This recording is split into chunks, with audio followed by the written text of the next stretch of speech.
day in our country and of course East Africa in general. We are going to have the big debate today.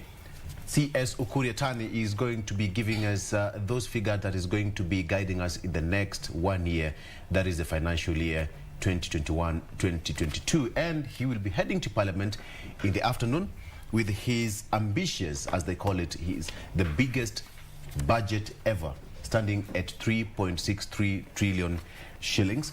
And how that is going to be funded, how that is going to work, is a matter of wait and see later on in the afternoon, how it's going to be dissected, who are the gainers, who are the losers, and how the money is going to be found. All right, so with me in studio, I have one gentleman, CPA David Kingo, who is an internal auditor and an experienced, he's experienced consultant, and is going to help us to delve deeper into the issue of this debate today. It's all over, and how your shilling is going, how the CS is going to get that shilling that is going to help you get all the projects moving. David, thank you for coming. Thanks a lot. You're welcome. And it's a big day, more so in the country, with the biggest budget ever, 3.63 trillion shillings. Yes.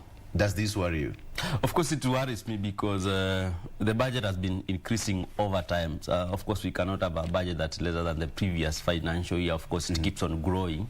Then the most unfortunate thing is the status of the economy for this particular financial year. It has not been like this before. So before there could be increase in budgets, but of course the economy has grown. But this one currently, the economy has not grown as expected. It has stagnated, and then the budget was already grown. So whatever is being projected is already high. So there will be a challenge in terms of actualizing the expenditure that will be set up by the CS. You said the economy has grown. The economy has stagnated for this one. Exactly. And that has a very big dent on Wanjiku. Yes, of course. Of course, the same Wanjiku who paid tax for the last financial year, the same Wanjiku is going to pay tax for this financial year. Then the same businesses that paid tax for the last financial year are even lesser number of businesses that will pay tax for this financial year. So it is going to be a very aggressive budget in terms of revenue collection, because the collection points where the government gets revenue from has really decreased because of the COVID-19 pandemic and economic stability that we have seen around, the effect of previously from interest capping, where people are not getting finance. So a lot of businesses have come down, and even from corporate, SME, individual. So basically it will be aggressive, and Wajiko will be in pain for this one, for sure. In terms of how the CAs is about to spread the budget, SMEs, who are the biggest contributors into the economy, you've correctly put it, actually have reduced because of the COVID-19. Yes. So it means that the CS has to be a bit creative on how the money is going to be achieved. So of course it's going to be, that's why you've seen the conversation of introducing tax like turnover tax, because this is tax even before you might be realizing losses, but the government is already taxing you. So those are avenues of aggressive taxation, whereby they are trying to increase the tax base as much as possible. They want to introduce different points of taxation throughout the supply chain. So by the time you bring something from wherever abroad, or you do value addition in this country, by the time it means the consumer. So there are so many points in between of taxation. That's what we call aggressive taxation, where the government is trying to create different points in the supply chain to ensure that they get income from wherever position they can. And then we've seen them, it's frustrating for them to come back even to turnover tax before even we realize profit. So of course there are those challenges that they're going to introduce because of aggressive taxing, because of the whatever has affected the SME. And remember, the SME are quite a big chunk of taxpayers in this country. What's the ripple effect? So the ripple effect is basically what we would call in books crowding out effect, because once you tax the private sector more, of course you pinch them in their profit line. Of course they try to condense. People will close jobs. You look at the aggregate. We might be having someone who was doing farming in the village, so they buy pesticides or whatever input from these particular shops and these particular distributors. contributor who have been taxed so they subsequently increase their cost. Yes. So the cost of production for that particular farmer is high. This farmer was giving sukuma wiki to a mama boga in the village. So this mama boga will not be able to realize the margin that they were realizing by buying from this particular farmer. So that particular mama boga has closed. So you look at aggregate. How many mama bogas will have closed? That's what we call the ripple out effect or the crowding out effect. So it is specific to individual. But when you look at the entire economy, of course, it has an effect, a big one. Yes. And of course, we have, the biggest contributors. We have got tourism and hotel industry, which actually is so much affected because of the COVID-19 and the pandemics. Most of the parks are closed. Is there a way the government can actually tap in to make sure that these kind of industries are revived? So the only way to revive these industries is because there was a conversation about having aggregators. And what aggregator is where you put hoteliers together.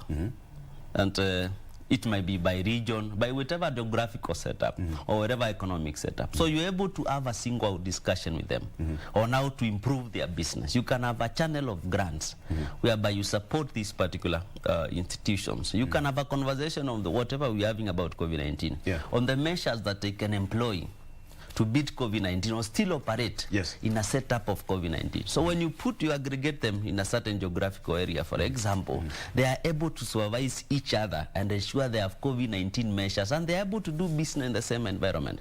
But we cannot have one point of conversation that is trying to control in Nairobi, that is trying to control an hotel in Turkana. And imagine Turkana is breaking COVID-19 rules. That's not decentralization. But if we, for example, we had an aggregation of hoteliers in Turkana, they're able to supervise themselves and ensure they operate in that particular environment. That is the only way now there will be business for the government to tax.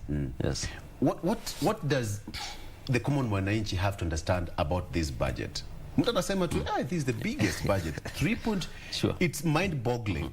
But probably you can just break it down for that common mwananchi to understand how that money is being used, and it's not this 3.63 trillion shillings as a block. Yes. How it's going to be achieved, and some of the gainers and the losers.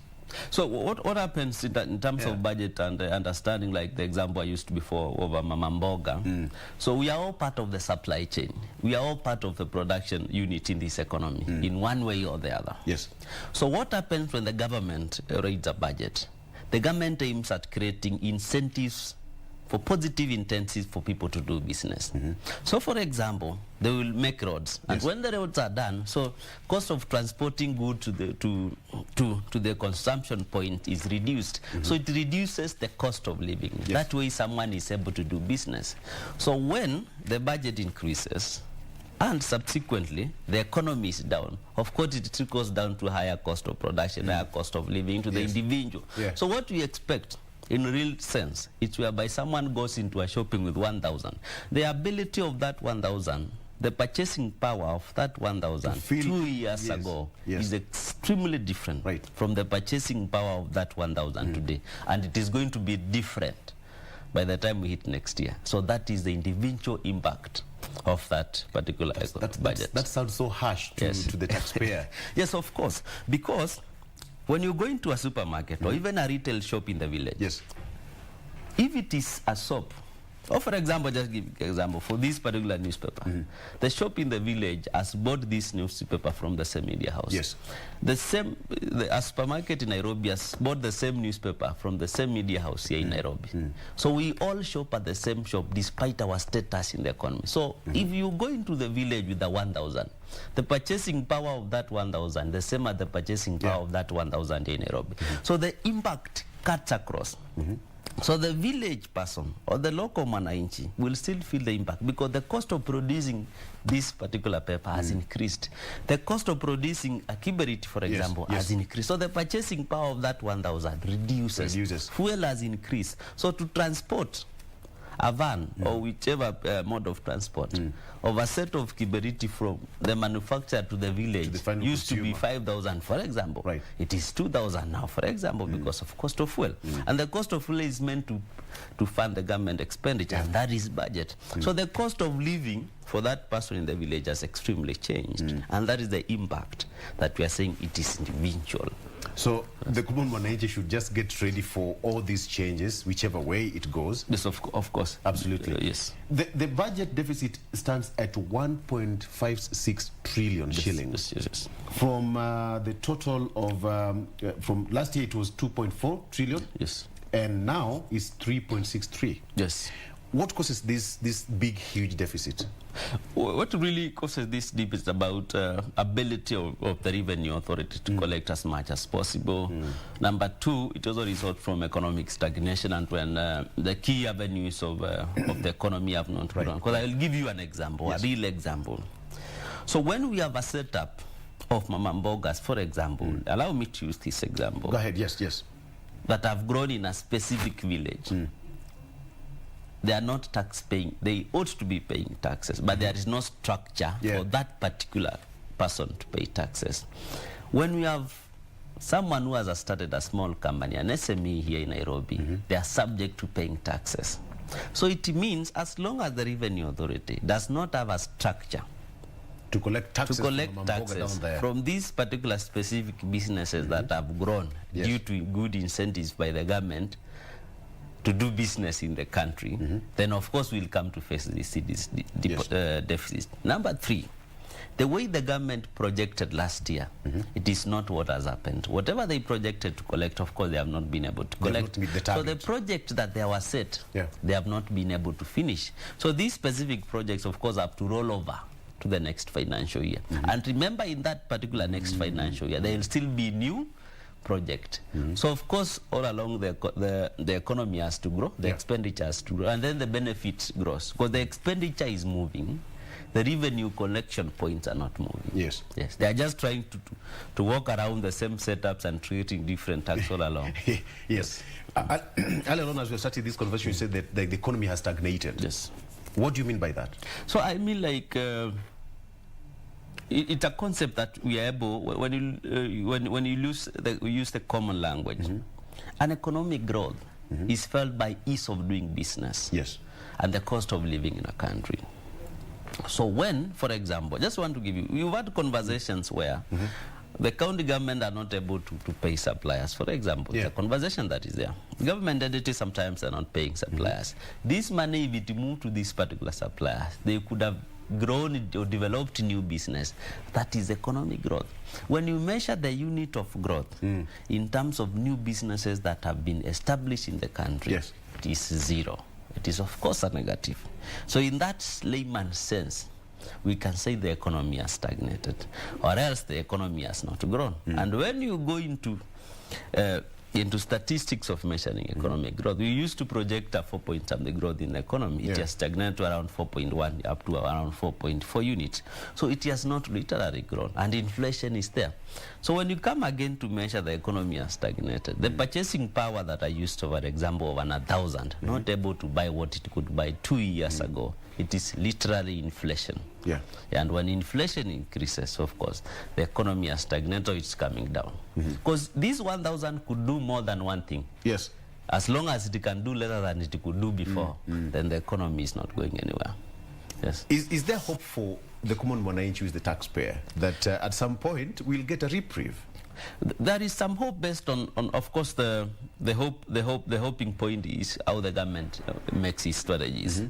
If the government is able to look at the status of the economy, what is paining people most? It is individual business growth. And number two, having money in people's pocket. So what the only hope that can be there is the government doing a budget that is geared toward money supply in the economy, pushing as much as they can projects that will put money in people's pocket. There are ways that the government can put money in people's pocket, of course, not like giving handouts. That way, they're able to put as much as possible pressure for people to do to do individual businesses and to create better incentives for people to grow businesses. That is the only way we might hope. Number two is looking at the production unit of this economy. Where does our economy lie on? Which are our main anchors on economic growth? If it is agriculture, can we get subsidies on agricultural products? That's the only way we will have reprieve on this economy. Kerry, so far, chances are has not met the target. Yes, of and course. they have that work cut out for them. Yes. In this coming financial year, what is the projection on the KRA side? So they talk about 1.8, I see they talk about 1.8 trillion on ordinary revenue through more taxation. Yeah, yeah. But of course, I don't see it being feasible based on the situation where between May and June, it's like 30 days in between. So I don't know how the 30 days will change from being able to collect 1.8 trillion that you could not collect before. So I don't see KRA doing any magic and unable to collect that, not unless they change the way they collect taxes. I just want to give you an example. For us as professionals, we also face challenges in terms of handling iTax. Yeah. The person in the village is supposed to pay through iTax. So we would like KRA to have measures that ensure the ease of what we call canons of taxation, the ease and ability to pay taxes should be as simple as sending money to a person through mobile transfers. That way they'll be able to collect taxes. But based on their canons of taxation, they should be able to understand which is this canon that we are not obeying, that is making us not able to collect, because Kenyans are literally willing to pay taxes. So the ability to collect and the avenues to collect is what might be the challenge. Yes. So of course the tax the people might be willing, but the revenue authority need to evaluate their canons, which one is this that we are not in the past 1 year, David, there was a serious uproar that the government overborrowed. And that is why the common mwananchi may understand that the government now trying to raise the taxes, raise the budget so that we can pay the debt. Is that the situation?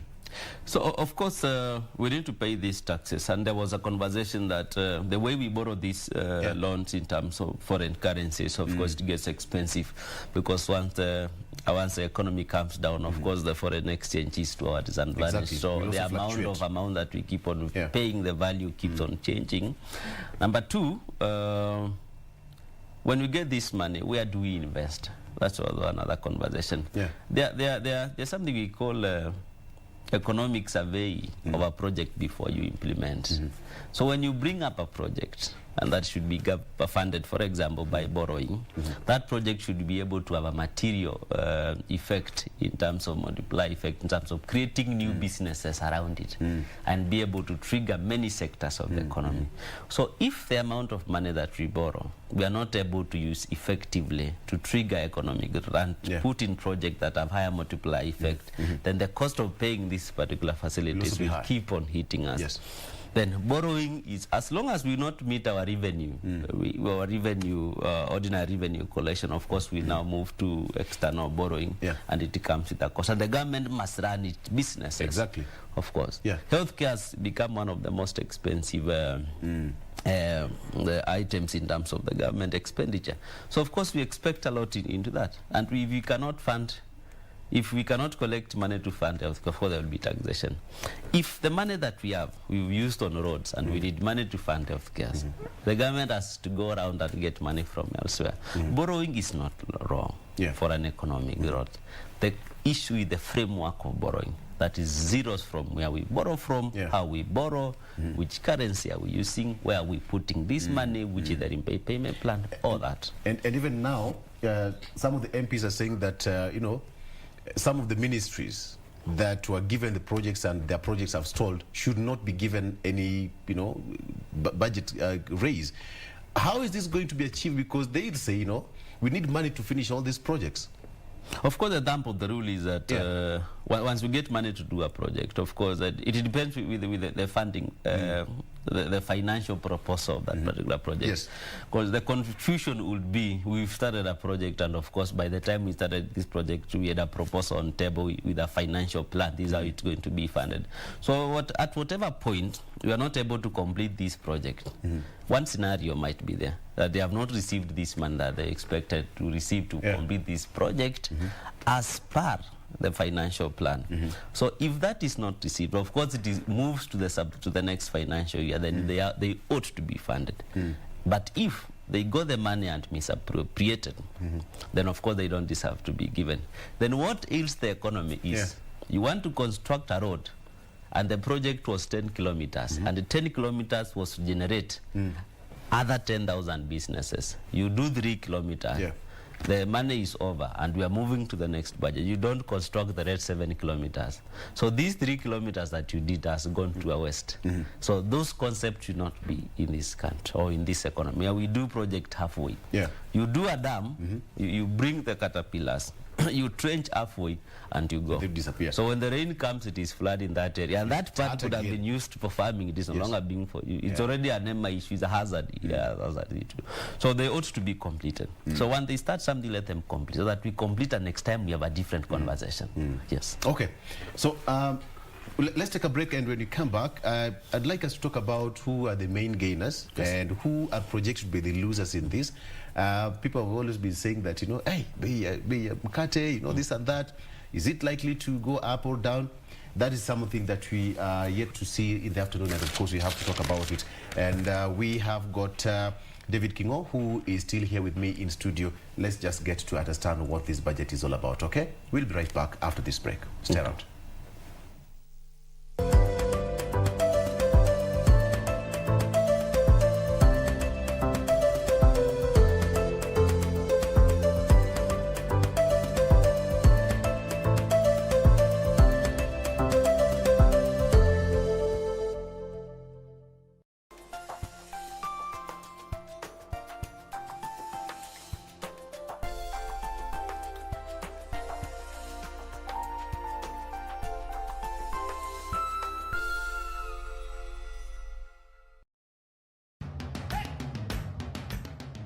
Bwana Motiso, pikipiki yako ndio hii.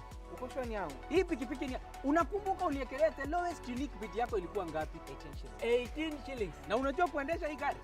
Kidogo. Haya, kitoko yako shika helmet, kifungu yako chomoka na mali yako. Kujiunga na QuickBid ni rahisi. Enda kwenye M-Pesa, bonyeza paybill, kisha weka business number 4032353. Kwenye account weka kodi ya bidhaa unayotaka na bid yako ya chini zaidi. Kwa mfano TV 16. Kisha weka shilingi 20 tu kama idadi yako. Weka bid yako pia kwenye www.quickbid.co.ke. Kumbuka, bid ya chini zaidi ya kipekee ndio hununua. QuickBid, bidhaa bora kwa bei ya chini. The greatest rally in the world is back in Kenya. Catch all the action of WRC Safari Rally live and exclusive on KBC Channel 1 from 24th to 27th June. See the world's best drivers navigate their machines on Kenya's rough terrain at breakneck speeds. Experience the thrills, adrenaline, drama and excitement as man and machine do battle. Don't miss out. WRC Safari Rally, live and exclusive on KBC Channel 1, your true sports partner. This weekend on KBC Channel 1. Is your mind thinking what my mind is thinking? Maybe this rush of a school is finally closing. Will you wipe that spark of a smile out of your face? Is that something to be happy about? Now guys, I want us to write down the craziest, not the craziest, the most impossible day I would want someone to do. My guys, when you are pole, but this thing is very, very important. I got to go. Madam, what's the hurry for? You mean you don't want to fall in love? Now I'm the only way I can quench your thirst. I do not have any thirst. Thank you. Classmates, every Saturday on KBC.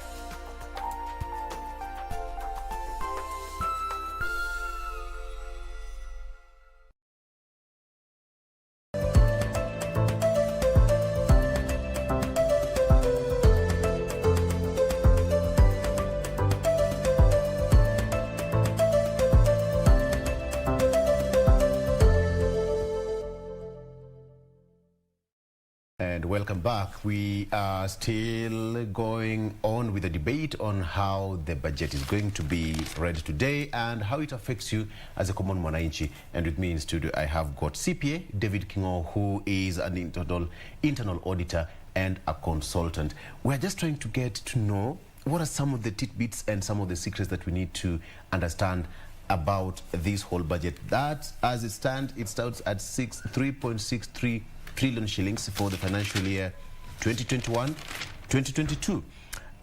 David, before we went on a break, the question that somebody is asking is, how is the whole budget in simpler terms? Who are going to be the losers and the gainers in this, according to your own projection? So basically, the most losers will be, maybe there'll be an inch on terms of how much we allocate to the county government, even though it is within the law. But maybe we'll see the government try to put as much as they can on their table. According to the projections, around 410 billion shillings. So of course there will be some pinch on that side. The other side that definitely we expect to get a pinch, maybe even the hospitality industry might not get as much as we expect, because based on if we pump money there, and because of COVID issue they are not able to pick up, of course will be a loss. So we might be facing a challenge there. Number 3, we might face an issue on even on manufacturing. We might not get as much as we can, because we've seen the motive of the president is about infrastructural development. So we might see him going to advantage of in terms of infrastructure and physical framework, what we call the physical policy of the government. So basically infrastructure maybe get a benefit of the current budget, but then we've some sectors in the economy are going to be at a disadvantage based on we might not fund much because we might not expect much based on the situation that we are in. Yes, of course security will get some big chunk because of the situation that we are in terms of security status. Yes. The executive, the judiciary, and parliament, what have you. Can we excuse the government or the budget itself? Can we excuse the government and blame it on the COVID-19 now that the country was not able to meet the revenue collection for the financial year 2020-2021? We would really want to have that blame shift in that way. But before COVID, of course, we had some economic issues. Remember the interest rate capping, growth in external borrowing, internal borrowing, and complaints. So supply chain disrupted, where we would see containers being held at some dry ports. So that was there before COVID, and maybe COVID worsened the situation. And if the COVID was not there, we can blame it on COVID.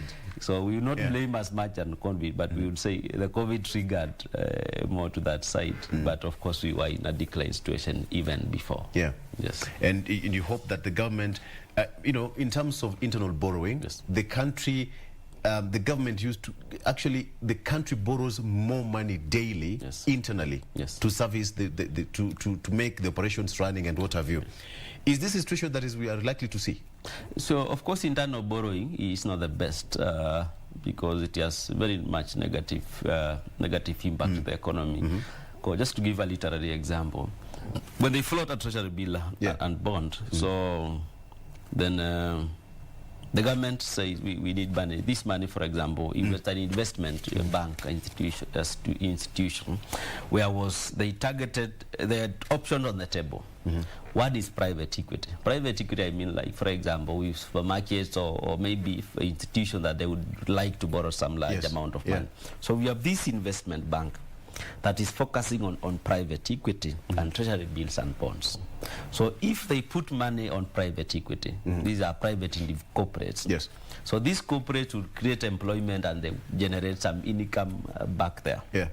So if this money is put in the treasury bills and bonds, it goes to the government. The government goes to build roads. So at the expense of if this money was put in private equity. Yes. So number 2, if a commercial banks want to give an individual, and this is specific to individual economic growth. Yeah. If you walk into a commercial bank in your hometown and you want a loan, then they know the probability of you defaulting is high. There is an officer who's serving you in that particular branch. All that cost to lend to one person. And so many people aggregated. But if they took this money to the national government treasury bills, and it will be secure, it will not be defaulted, there will not be anyone to manage that loan in case of default, because there will be no default. So all this money that should have been given in amounts of 10,000, 5,000, it has been accumulated together and taken to the government. So all these people who should have borrowed this money to go and start a new business, they have not been able to do it because the money went where? To the national government. To the national government. That is the effect of internal borrowing. Yes. Let me give you a role today. Yes. A magic performer. Yes. What do you think is now running through the mind of CS Ukuriatan? I think it's about after reading the budget. Yes. How will he feel? How will Kenyans feel? Their hope or no hope. The nightmare is, yes, I've read the budget. Will I fund The this implementation. budget? Yes, that is now the biggest issue. Exactly, that is what is running on his mind. After I read the budget, what will be the feeling of Kenyans? Of course, the feeling of Kenyans, it's a civic consciousness issue. They are able to appreciate where we are going forward as a government. Yes. The number two, now it comes to his table. The county government will be on his neck. Yes. All the arms of government will be on his neck. They want this money to be dispersed. It will come from where? That is the biggest issue. Yes. And of course, the county governments, you've talked about the county governments, they've had this back and forth with national government, the treasury, you know, the pending bills and what have you. In a situation where the counties are saying, you know, we have got devolved kind of functions, we have health, we have got and what have you. Yes. In this kind of a situation, are we likely to see the county governments having to enjoy a bit of some fair share in this budget come the next phase? So of course, no, you're not going to get a fair share because of the nature of discipline that they have shown in terms of using what they have been given, and in terms of even the supplier complaints and such and such. So it's not going to be that good for the government. We expect it to be a bit rough as an austerity measures. Yeah. Or of course, the CS can come with a statement that we are going to have a budget that's going to have an austerity measure. You remember a budget that was read some times back, and even reduced the capacity of vehicle that government officials was to use. That was an austerity budget. Yes. So you might expect the same in this particular one. And austerity measures may be geared toward the county government in terms of them giving them discipline on revenue utilization and collection, of course, from their end. Yes. The country at this particular point, so to speak, is doing badly in terms of revenue collection. So is it going to be a position of Peter, take from Peter and pay Paul? Of course, we might have...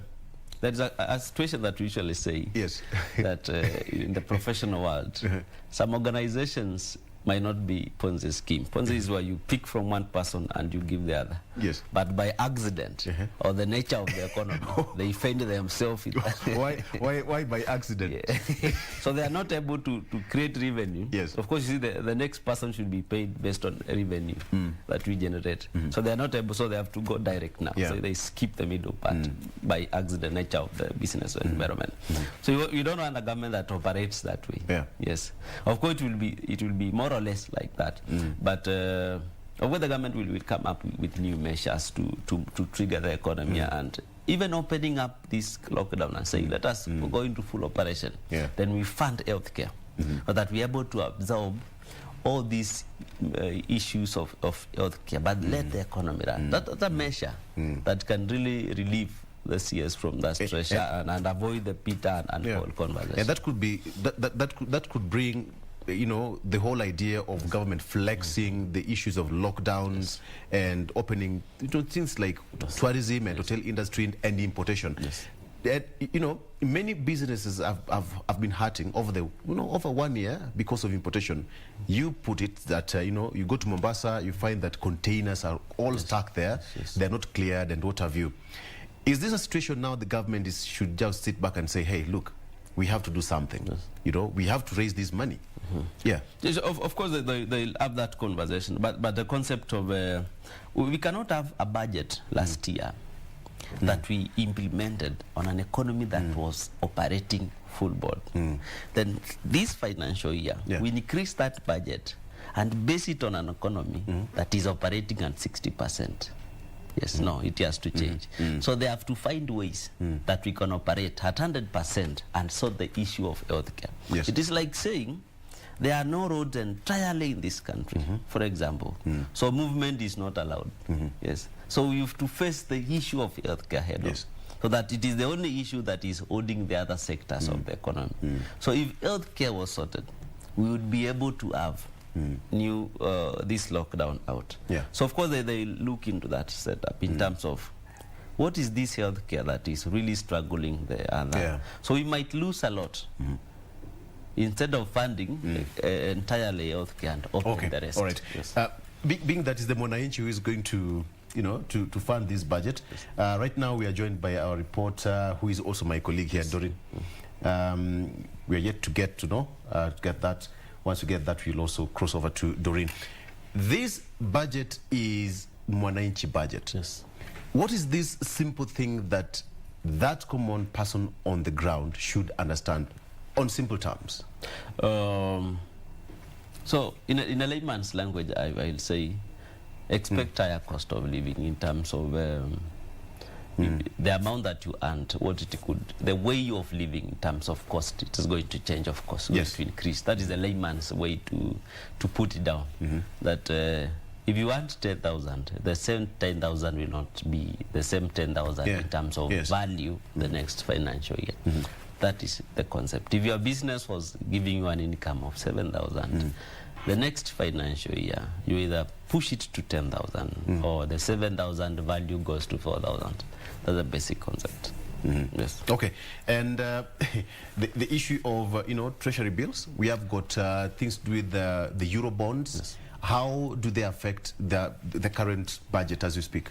Of course, they affect because we're supposed to pay. There might be bills and bonds that are maturing that needs to be paid. Then there might be also options of collecting from the commercial banks. Their main target by the government or even individual.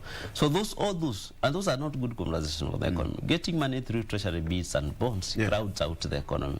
So the more we hear of them, the more we are worried as economists. Yes, because we know I gave an example here. If a bank has 2 billion shillings to lend, they might take 1 billion to the government through treasury bills and board. Instead of giving this 1 billion to 1 million of Kenyans. Remember, those million of Kenyans will employ many people behind there because of the loan they obtain. They'll have businesses, all that. Internal borrowing is not the best idea. Is economy. We have got the Big Four agenda, and the current parliament's tenure is almost running out. Do you really think we are going to achieve the Big Four agenda? Not at all. The Big Four agenda has been overrun by time because when you look at the agriculture, we had Kulana, Kulalu, and such. They're not able to pick. We have how many rain seasons to go before we close out. So then we go to manufacturing. You see the president only dealing with the old manufacturing, like KMC and such. Just hold on that a bit. Now I'm joined by Doreen Arange, who is already in the streets. And Doreen, if you can hear me, you can just give us a feel on the streets. Doreen, where are you and how is the situation wherever you are? Doreen. All right, Victor, right now I'm at the G Gardens, just as I promised our viewers that we will be getting Kenya's perspective concerning this year's budget. That is the 2021-2022 budget, which is being termed as the highest budget in Kenya's history. But we'll be doing that when we return. Right now, we want to take a very short break, so stick around to find out what Kenyans feel is concerning this year's budget.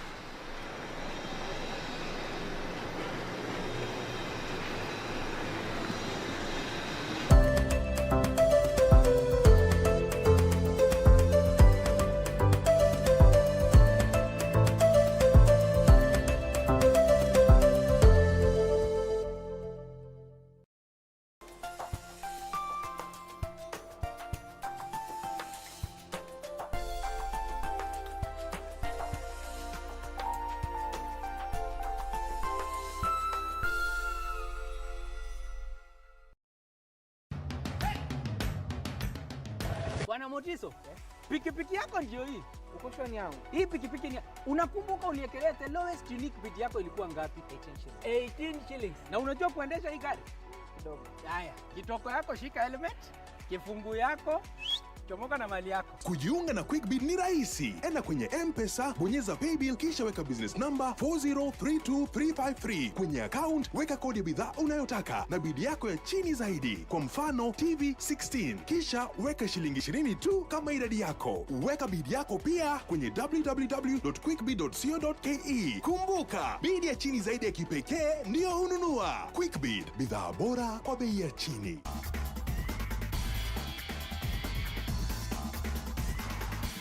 My name is George Mwangi. I'm one of the two deputies to Mr. Guvi, our clerk, of course. I'm in charge of the Kasarani Super Special Stage. Kasarani Super Special Stage is a 4.8 kilometer stage, a stage where we'll have two cars going head to head It is the only stage that you see two cars going head to head. For all our fans, we invite you to Kasarani. Do not miss to be here on the 24th.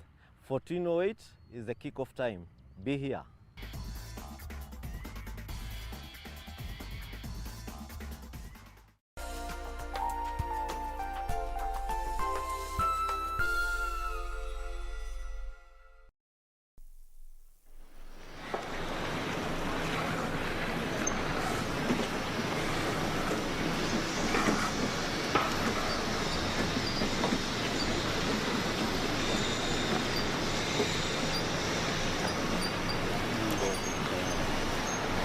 Welcome back to the program. This is Good Morning Kenya, and just as I had promised you earlier, that right now we'll be speaking to Kenyans to just get their perspective concerning this year's budget. Remember that this is being termed as the highest budget in Kenya's history. And just to run you down through how the past 2 years looks like.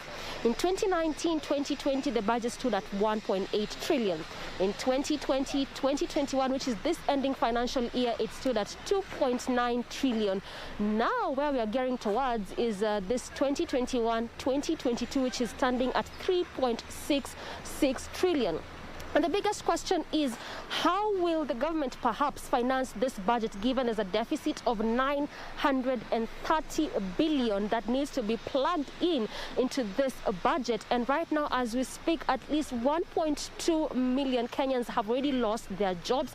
This is as a result of the adverse effects of COVID-19. We have seen the government trying to employ various ways, at least to finance most of our debts. And this is what we call the PPP, the public-private partnership, which is what we've seen perhaps most of government projects having to go through that kind of direction, at least to ensure that they don't have to borrow all together just to finance a project, but engage themselves in what we call the public-private partnership. We have also seen the introduction of the digital tax, again, as a way of just trying to finance most of our debts. But what most people in the private sector especially are waiting to hear is how the question of debt and taxes will be handled.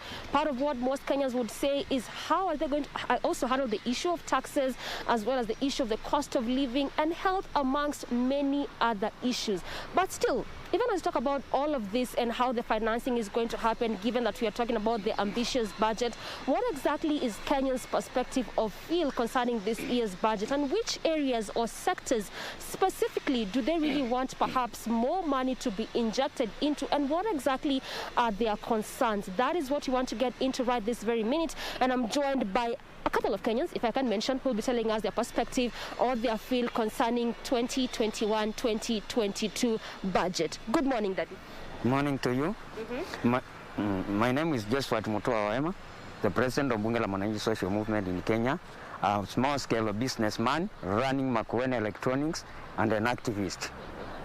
All right. From your perspective, we are expecting the CS to read the budget this afternoon before Parliament. What exactly are your expectations as a Kenyan? Thank you very much.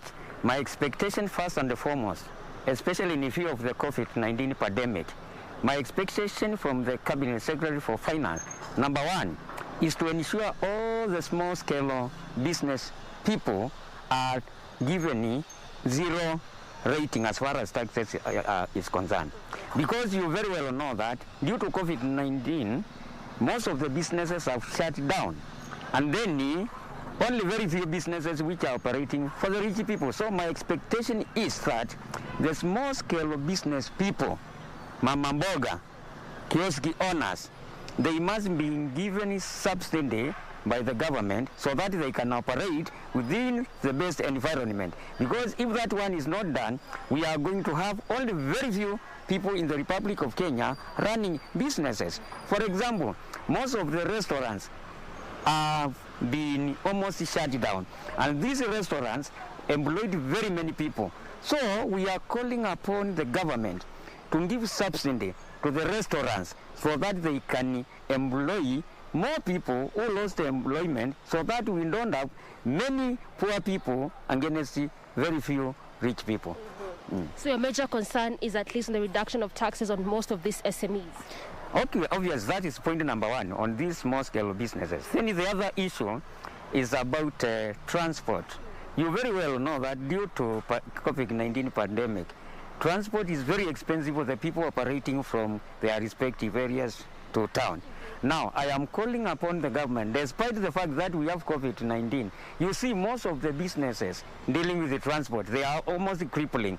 And these people taken a loan to buy cars. So my appeal to the government is to give subsidy, because, for example, transport industry is very important. Also considering this other factor, you very well know that due to COVID-19 pandemic, most of the people lost their jobs. Yes. But my appeal, the other being, is to the rent, concerning rent.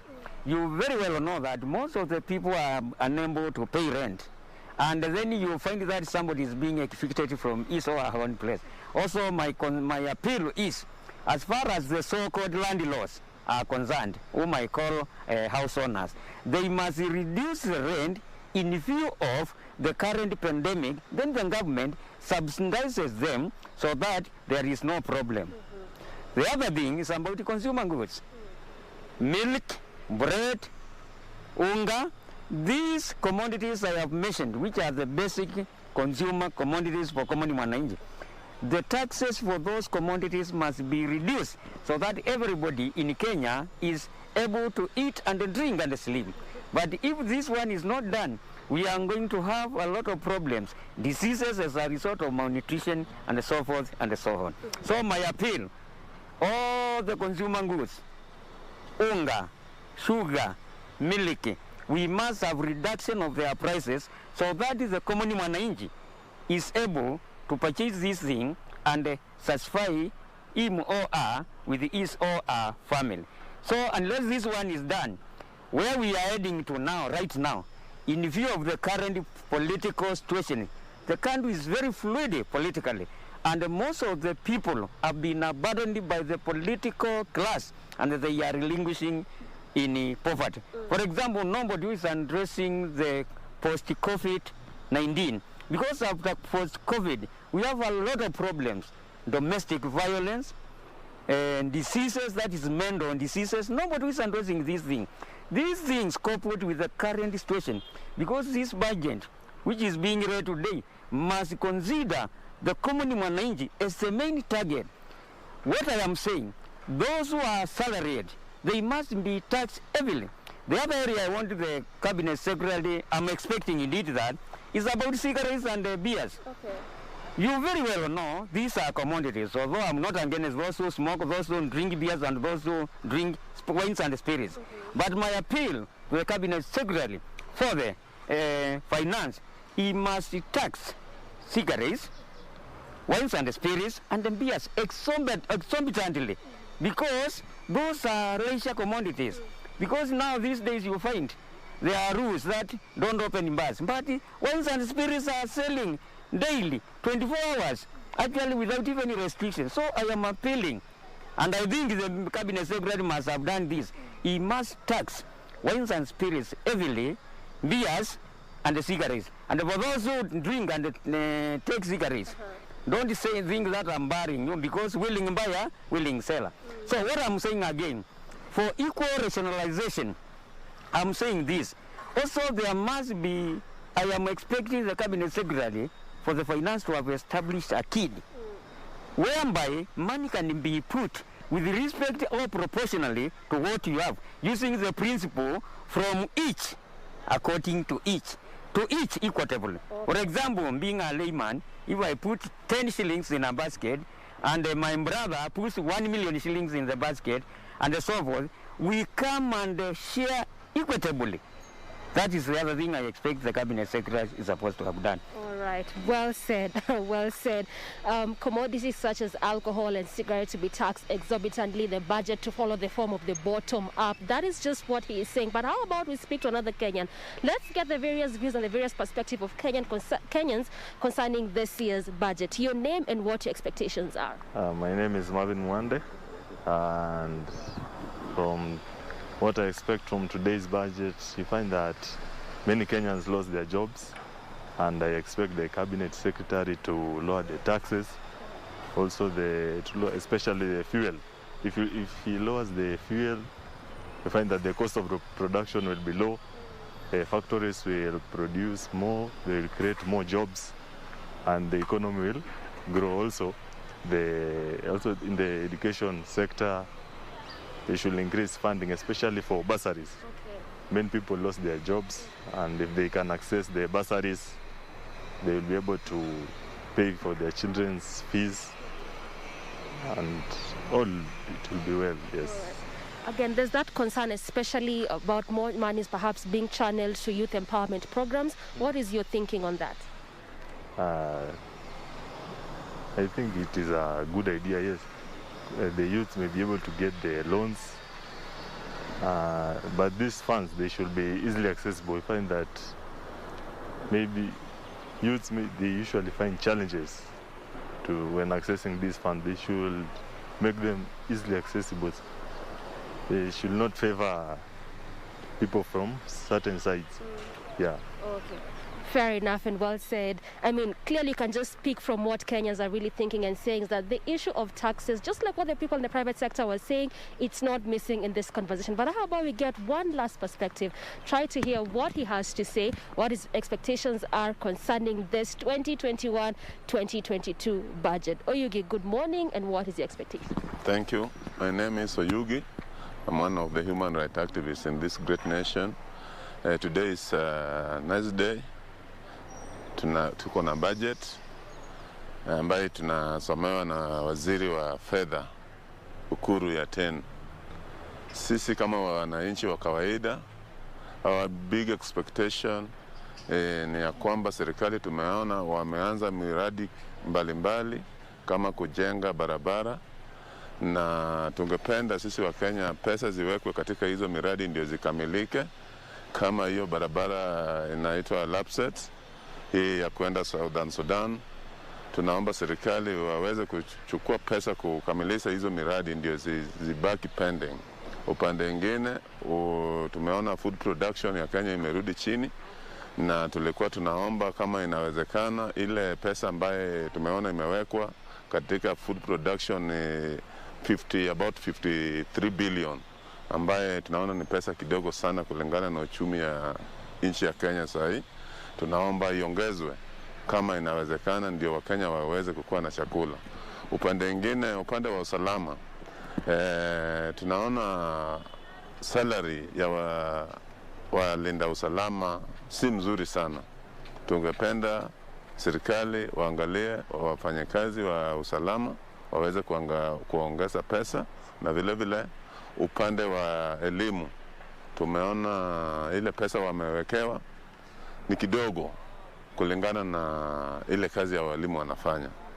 Kama ingewezekana wangeongezwa pia kitu. Na vile vile tumeona hii maneno ya county governments, ile allocation ya ile pesa wamepewa, tunaona itakuwa kidogo sana. Kwa hivyo ndio ziweze kufanya kazi bila shida yoyote, serikali ya Kenya ingeangalia kuwaongeza kila county pesa ambaye wataweza kutumia kujenga uchumi yao. Ya mwisho tunaongea upande wa hospitali. Kulingana na wakati hii ya COVID-19, kuna shida mingi watu wanapata, tofauti hata na watu wameshikwa na COVID-19. Tunapata wagonjwa ni wengi wako kwa nyumba, wamekosa matibabu kwa sababu ya ukosefu wa madaktari katika mahospitalini.